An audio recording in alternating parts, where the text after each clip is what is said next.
My name is Margaret Adele, and welcome to a kind of indie book review. This is not an indie book review in the way I normally get these books. Usually I am sent an email directly from the author, occasionally from the indie press, but in this case, I actually got this book off of NetGalley. That's right, I'm on NetGalley now, like a real booktuber. But the thing is that I don't plan on being very active on there because I literally just got an account for this book. And that is Local Star by Aimee Ogden. My friend Laura Diaz de Arce told me about this book because she knows all of my weaknesses and will exploit them. And she told me, hey, there's a queer space opera from an indie press on NetGalley, which I was helpless to resist. So I got an account just for this. This is all about a woman named Triz who works as an engineer on a space station, and the troops have finally come home after this long battle with the big Borg-like evil people, and she is shocked to find out that her romantic partner, Casney, I'm assuming that's how you pronounce that name. These are all sci-fi names, so pronunciation is up for interpretation, has been accused of war crimes in the last big battle, that she shot on a civilian base during this battle. And it is up to Triz to team up with her ex, Kalo, again, not sure, to prove Casney's innocence. And this is a world with polyamorous marriages. Honestly, almost all of the relationships they talked about in this book were all like triads, quads, pentas, like very few mentions of a pair marriage. So I guess in this world, it's more likely to have more. And Casney also has a wife already, and she wants Triz to join the two of them and be like a triad, but also it's like this cultural thing where it's kind of like a quad is preferable because then it's almost like two separate couples brought together. The world building had a lot of promise, but it did have some constraints, and my biggest problem with the book was its length. This is a very short book. It is under 200 pages. It is a novella, which you can do a sci-fi novella, but usually when you're doing a sci-fi novella, you either do a sci-fi world that's very similar to our current with only a few technological or like alien differences, or B, you focus on something very minute in this new world, usually like a single piece of technology to focus on, or like a small group of people's small group problems. The thing with this one having an entire war and war crimes and big bad villains is that nothing felt too terribly fleshed out, and a lot felt up in the air or in like this kind of gray ether. For example, the villains, which they refer to as Seabees, are basically like the Borg from Star Trek, as far as I can tell. But the actual distinctions of why these people are evil and the extent of the war is kind of glossed over. Like, yes, they are modded people and they're seeking to mod other people, but there's also people on the good guy side that are like bio-modded.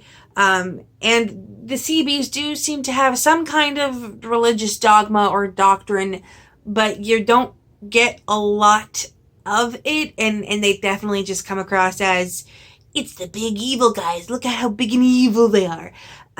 So that probably could have used a little bit more time to delve into. I would have liked to look more into the dynamics and the cultural implications of a culture that has so many multi-person marriages in it, because I thought that was a really cool idea. It wasn't just polyamory. Like it very much was like there were certain cultural expectations in these group marriages, and I would have loved to see that more in depth. Like, why was Casney really encouraging Triz to bring someone else into the marriage to make it a quad? Like, why was it so important that she also bring in a partner? Is this basically like two relationships that have ties to each other? Like, I would have loved to see that in more depth.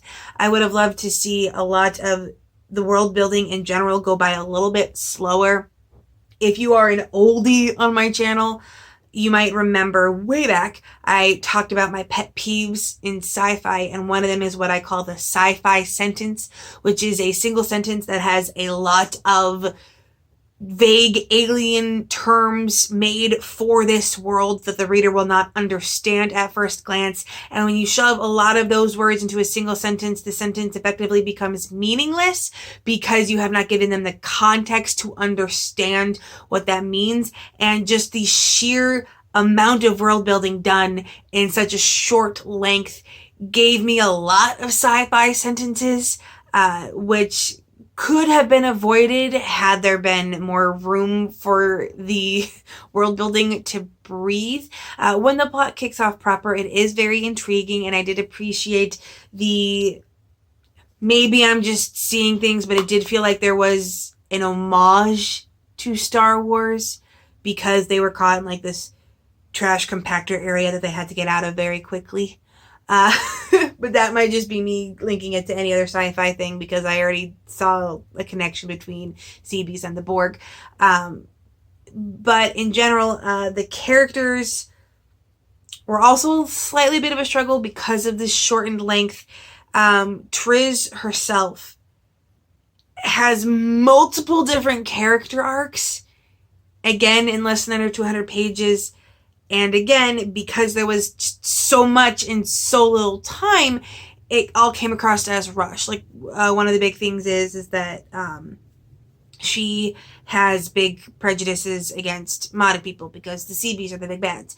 And that's kind of not fixed, but brought up and moved to the side real quick. Or she has this die-hard fear of open space, which I actually thought was pretty intriguing because in a lot of cases, characters in sci-fi don't really have that a lot. But space is terrifying. So, like, it makes sense that, yeah, there's going to be someone that's like, no, I'm never leaving the space station. Like, that inky void is scary as all get out. Like, it was actually a cool fear that you don't often see in the sci-fi. The problem is that it again, was this big thing that was brought up again, but you didn't really get the full extent of it. And I'm trying not to spoil things here, with how quickly things were resolved.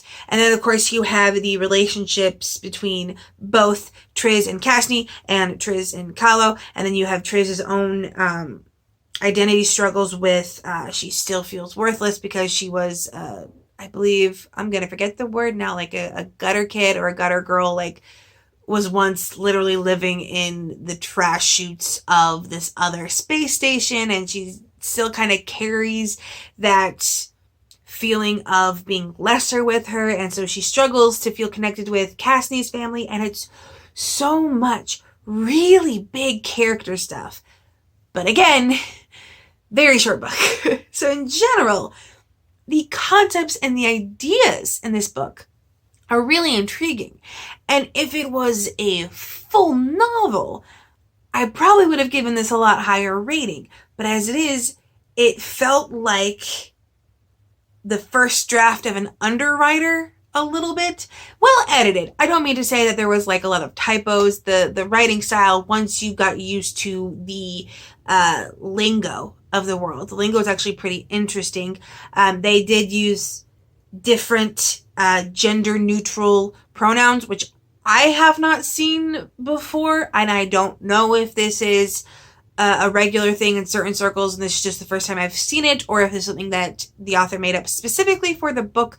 But for gender neutral pronouns, instead of they, them, or the zai of what language does that come from? Is that Swedish? I don't remember. But instead of those, basically they have the usual pronouns, but just have the S or the SH or the H dropped off. So instead of she or he, it's just E. And instead of him or her, it's EIR, like it's there. And I don't know if that's a regular thing or just made for this book. It was slightly tricky to read, but I feel like that's just because of how new it was. Maybe given enough time, if this is a regular thing that I just don't know about, I could acclimate my brain to that. But again, in general, there was really intriguing stuff in this, but I kept thinking, like, we need whole entire scenes to explain this concept, and I need way more time to get a feel for the villains as villainous beings and what they're all about. Like, there was so much that I wanted explored further, and that's why this did not so much feel like it was meant to be a novella, but it felt like a novel scrunched up and put in a novella slot. Which again is kind of an issue whenever you're trying to write heavy world building sci-fi. Anything that requires a lot of world building generally needs a longer page count. Now, also, when I review sci-fi, I like to talk about its availability or accessibility for beginners of sci-fi, because I know sci-fi can be a tricky genre for people to get into from the outside, and this is not a good one if you're a beginner. Because there is so many space words and so many differences in technology and so many differences in culture, and you really have to already, maybe not necessarily have already read queer norm stuff, but be aware that queer norm is a thing that exists, and you already have to have like some level of getting into world building with sci-fi, because again, this novella doesn't give you a lot of time to acclimate, so you kind of have to be like, yes, the Wrenchworks is this, and this is this, and okay, fairly quickly, but it is still a decent read. I like that it was queer norm with no homophobia, absolutely none, which, yes, homophobia is a thing that we should be talking about in books, but sometimes an escapist fantasy is just nice. And also, I don't know that this actually counts as a space opera. It's very clearly sci-fi, and like, it takes place on a space station, but space operas usually have like a quest-like aspect where they're traveling long distances and seeing different things, and they usually have a far-off goal to obtain, which kept this from feeling like a traditional space opera. I mean, it definitely had, like, you know, the melodramatic aspects of a space opera, but you don't get a lot of feel for like the big giant war again. So, you know, if you want the classic found family crew in a rickety spaceship space opera, this isn't exactly that. But if you like sci-fi and you like queer norm sci-fi, this is definitely one you should check out. Oh, before I forget, I gave this 3 stars. I am still closed to review requests, even being closed just for authors that are new to me. Like, I'm only focusing on authors whose work I have reviewed before.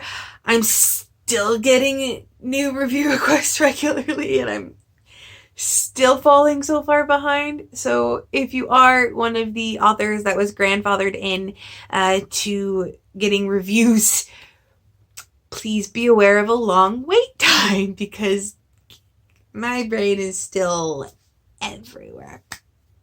But I hope to be open again at some point. Regardless, with nothing else to say, I hope you have a wonderful day and a marvelous tomorrow.